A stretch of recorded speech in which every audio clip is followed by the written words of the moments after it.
Okay, let me go ahead and set the record straight on this mass airflow sensor deal, because I made a video about a day ago.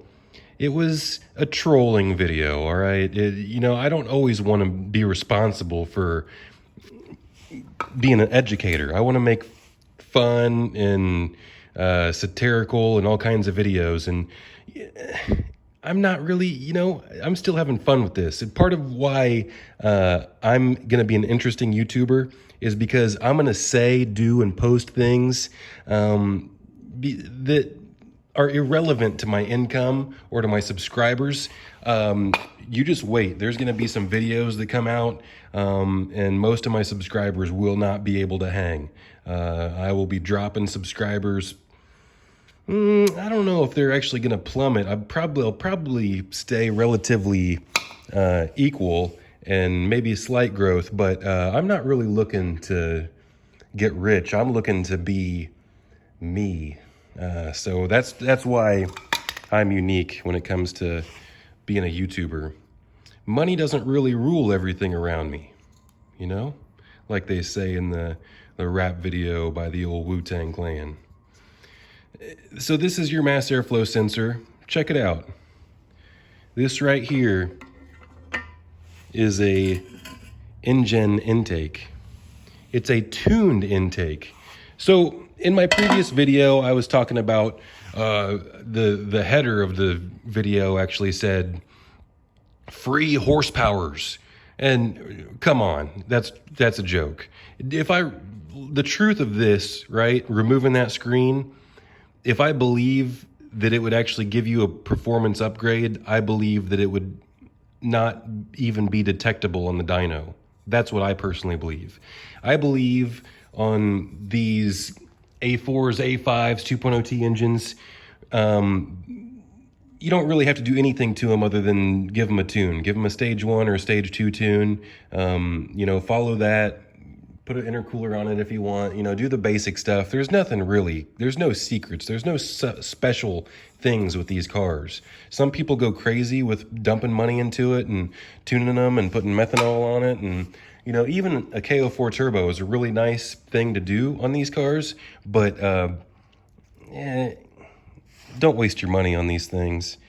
If you want something fast, buy yourself a sports car. I know some people are trying to get trade-offs and stuff, but I just don't think it's worth dumping a bunch of money into these cars. I think where you want to dump your money into is reliability. Put your money into pistons, timing chain, all that kind of stuff. But anyway, let me get back on track on what I was talking about. So yeah, it's pretty obvious that these direct the flow over the sensor in a straight path. I think most people would be able to put 2 and 2 together by seeing this. And of course, it's more than just a grid to hold trash out of it. Now, the reason why I kind of was believable about saying that, and the reason why a lot of people might not have even questioned it, is because, for instance, look up here. These are mass airflow sensors from a twin turbo 300ZX. Now, it only takes one mass airflow sensor, but I've got a couple of them up here. And historically, see that screen in the front and the back? I've always wanted to have Maf sensors with the screens. That's just how I roll. A little bit of history about me. This is the engine over here from this is my old twin turbo 300ZX engine, turbo on either side there. I went and picked up this engine, stayed away, and I picked up the car in Fort Wayne, and I live in Indianapolis. I picked up the car whenever I was like 18 years old. I did the swap whenever I was, I don't know, just turned 20 maybe. I was probably almost 19 when I picked up the car. Anyway, it was pretty hot stuff for being so young, having a twin turbo 300ZX. This car made 400 rear wheel horsepower, and then right after that, I also had a Nissan 240SX with a SR20 swap. I did all that myself, made a full drift car out of it. So I've been around the block a few times with more stuff than just these Audis. So just for the fun of it, in that previous video, I am running this Maf sensor with the gutted screen in my car right now, and it's running absolutely perfectly fine. I don't notice any single difference.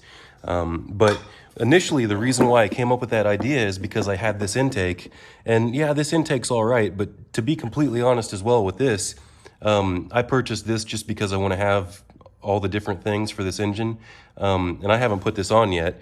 But I really do like the airbox. I really do like the OEM airbox, but it does leave a little bit to be wanted with the design. Let me show you the K&N drop-in filter, because this is the OEM paper element filter right there.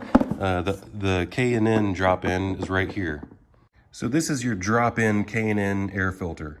See how it's a little bit dirty? It's often overlooked.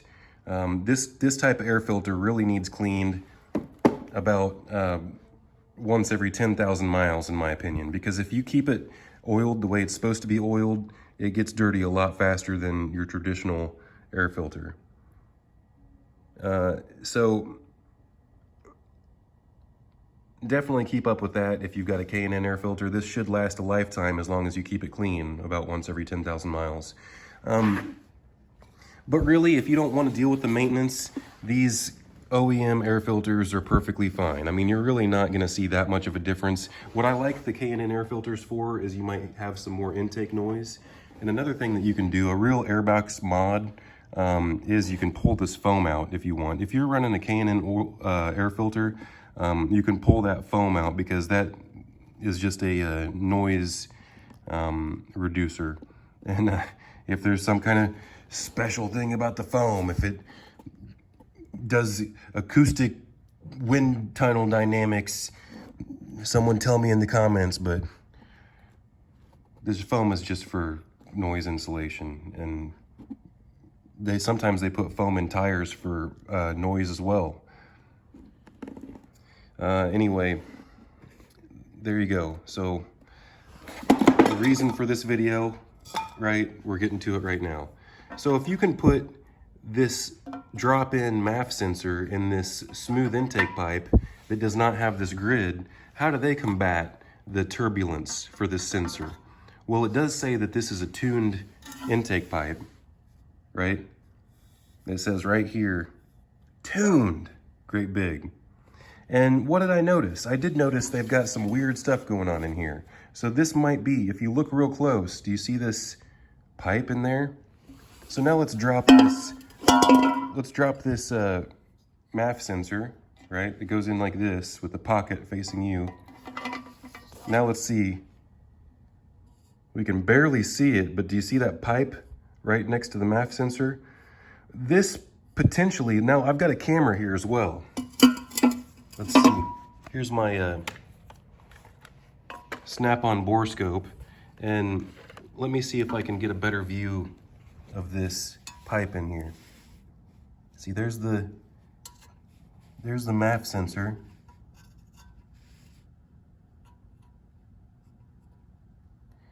See that pipe? It's just a straight pipe. Now let's see if we can get the Maf sensor. There's the Maf. See the Maf right next to that straight pipe? Potentially they had to do that to straighten out the air signal for the mass airflow sensor. See so it's hard to see, especially because I got to get the right angle on this camera. But now let me see if I can put the camera in this other way, possibly get.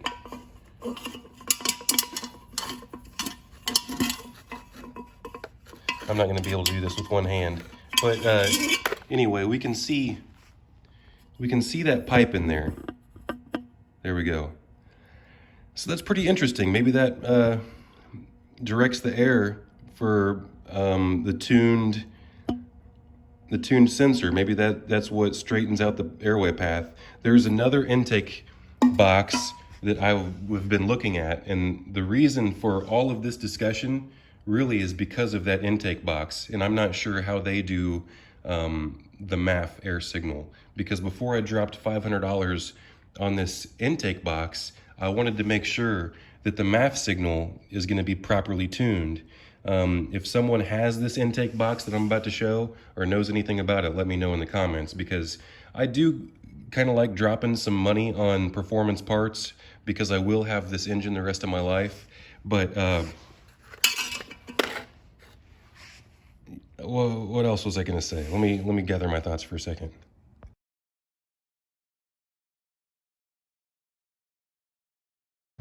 So that just goes to show that you don't know what you don't know until you prove it. So I'm very curious on these air boxes like the one I just posted. How does it meter out the mass airflow sensor? Or do they even worry about it? Or do they take the time to dyno tune it like this INJEN? INJEN, is that how you say it? Because I do believe in this brand here. You know, I've heard a lot of good things about it, and I do believe they actually dyno tuned it, and they probably know what they're doing when it comes to the mass airflow sensor. But before I drop $500 on a super custom airbox, I need to pay attention to things like this, and you do too.